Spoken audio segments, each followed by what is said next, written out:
Hello and welcome to the new module of Greek thinkers. I am Ranjit Kaur, Head Department of Humanities at the Bhopal School of Social Sciences. Today we will be talking about Aristotle's views on property.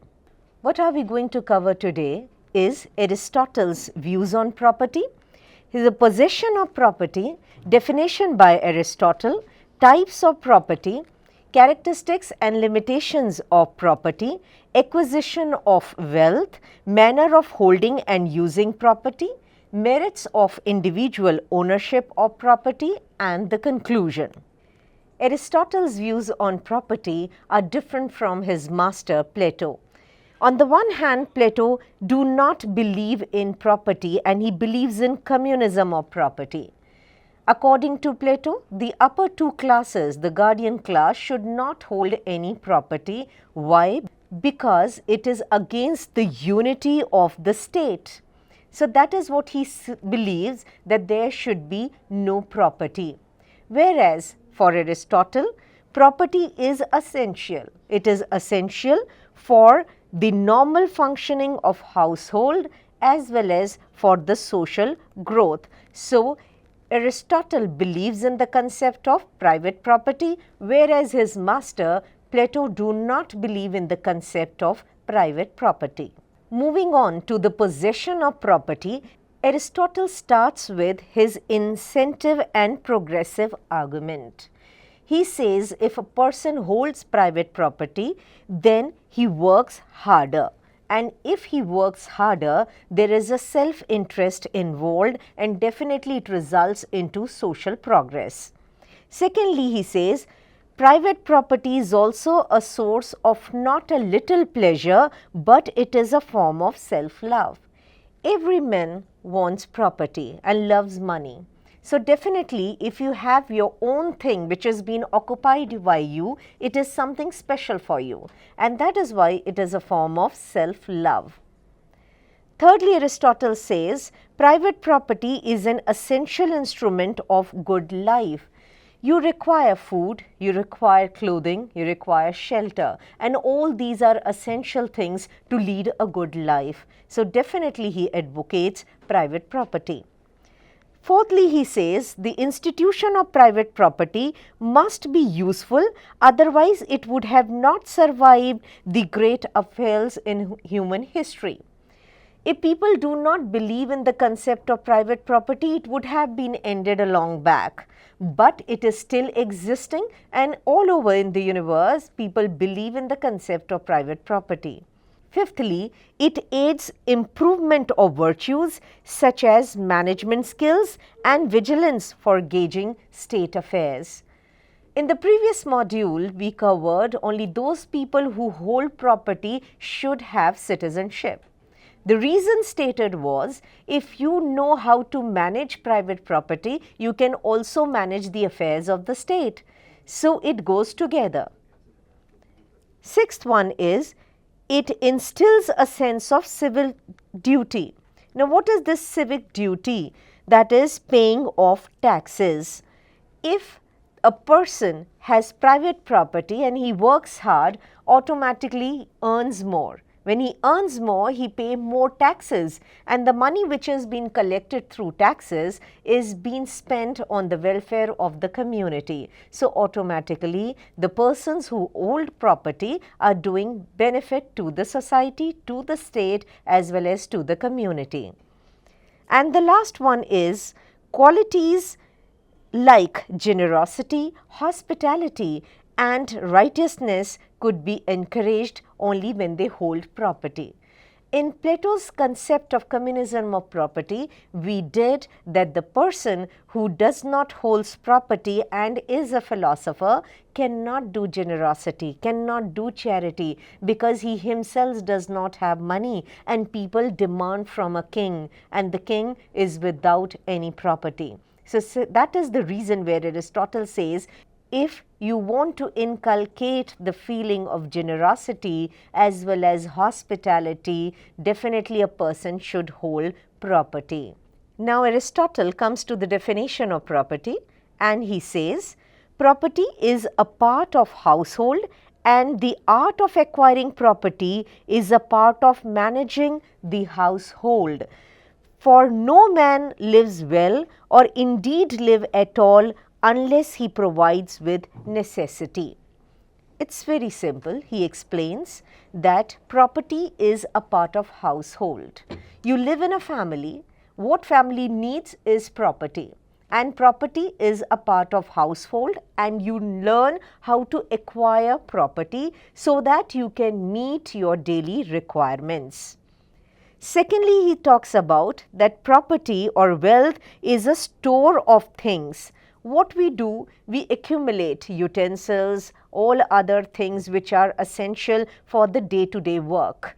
So that is what he says, that wealth is a store of things which are necessary or useful for life, association of city as household.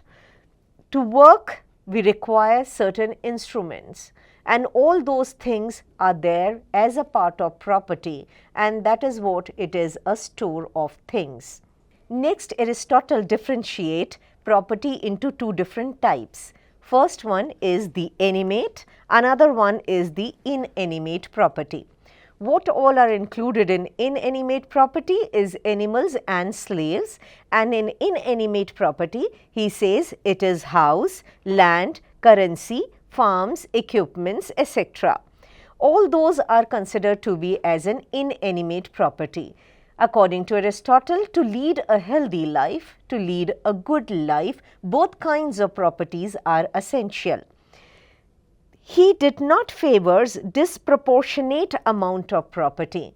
Property should be limited. It should not be more or not be less. So that is what he believes, that there should be balance in holding property, but both the properties are essential. Coming up to the characteristics of property, so Aristotle says it should be socially recognized and state protected. What does it mean? Social recognition. Those properties which are not being recognized by the society are not being considered as a property. So the property should be justified only on the grounds where it is being justified or the sanction is being given by the society. And secondly, state protection. What does that mean? If the property is being protected by state, that means nobody can take your property, and it has totally been protected by laws of the state. So that is considered to be an essential element. So that is why state recognition as well as protection is essential. Further, he talks about limitations of property, and Aristotle says property must be attained to the level which is sufficient to meet the basic needs. As already been stated, he does not believe in amassing the property. Property should be within the limits where it should meet the basic needs and requirements. Secondly, he says it is a means, not an end. The major purpose of the individual is not to accumulate wealth. That is not the end. What is the purpose of the individual? It should just be a means through which you can run your household or you can manage your affairs and can lead a good life, not to accumulate wealth. Thirdly, he believes in the middle path. When we talk about middle path, he says not as extreme as individualist and not to be communist. Communist believes in social recognition, that everything should be in the hands of the government, whereas individual says individuals are the ultimate reality and state is an unnecessary evil. So Aristotle follows the middle path of individualism to communism. Unlimited property kills ethical values. When a person is in a race of earning more and more of property, automatically he becomes greedy. And that is what Aristotle believes, that there should be ethical values attached to the property, and that is what we can say nowadays. The subjects like business ethics are also being taught.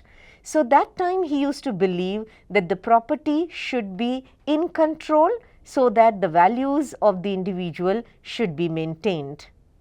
Aristotle also talks about the ways and means through which a person can acquire wealth.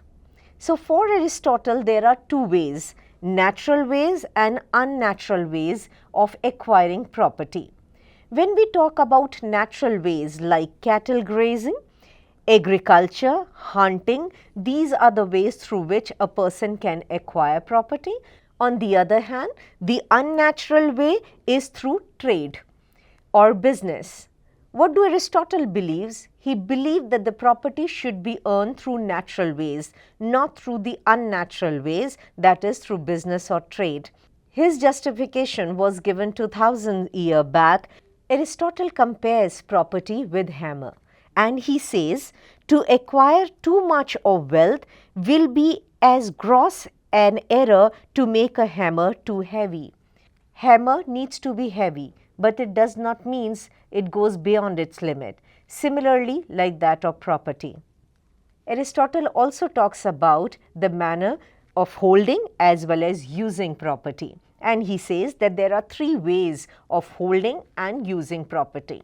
The first one is common ownership and common use, but he does not appreciate this as much. The reasons behind that is, he says everyone's property is of no responsibility. When the things are in common, then nobody takes care of it, and that is why he does not believe in common property. It is difficult for people to stay together. It is very difficult even for a family members to stay together for a longer period of time. If there are many male members or if there are many sons and daughters, automatically they get separate after a point of time. Even more complex when involvement of common ownership involves no good for property. When there is a common ownership, as I said, people do not take care. They think that others will work, but if you work together, automatically society will be benefited. But if you think it's not just my work, other person will do, it is not going to give good to the property as well as to the society. Second, he says common ownership and individual use. But here, he does not promote this. He says a situation which begins with socialism but would end up in capitalism is not acceptable.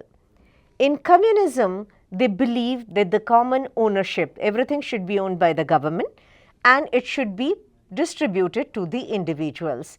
But for Aristotle, he says it gets end up in capitalism finally. Third one is individual ownership and common use. Private property of land must be held by different people. There should be concept of private property. Everybody should hold their own land, but whatever they are producing, they should renounce it in common. So the produce will be used together as it was there in Pythagorean circles as well as in Athens. Whatever they used to produce, they used to eat in common or in common tables. So that is what Aristotle also promotes. Now let us talk about merits of individual ownership. Firstly, he believes more productivity. If you have your personal interest, you will produce more because you know that the outcome or the result will be in your pocket. So a person works hard to get more and more incentives. So definitely and automatically there will be more production. Secondly, a drive to work for more. Person get motivated. If there is a common produce, definitely people are not going to work hard. But if it is an individualized outcome, there will be more work. Men of property are men of reasons, ideal for stability.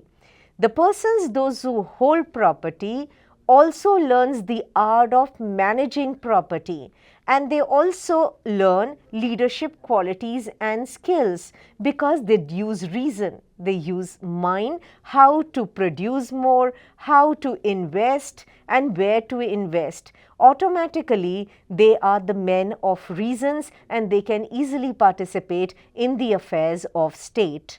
And lastly, source of charity and generosity. The property inculcates the feeling of charity and generosity. You can donate, you can do a lot of social good, work for the society since you have money. If you do not have money, you cannot do charity and you cannot do goodness to the society. In the end, we can conclude by saying that Aristotle believes in the concept of property, and he says property and family coexist. Family is dependent on property. If there is no property, you cannot hold family also. And he also believes that the person who holds property is a citizen. That we did in the last module. It's the essential qualification to become a citizen. And he also says handling a property will teach you how to manage the affairs of the state, and so finally he believes in the concept of property. We now wrap up with this module. We'll continue with more theories of Aristotle in the next module. Thank you.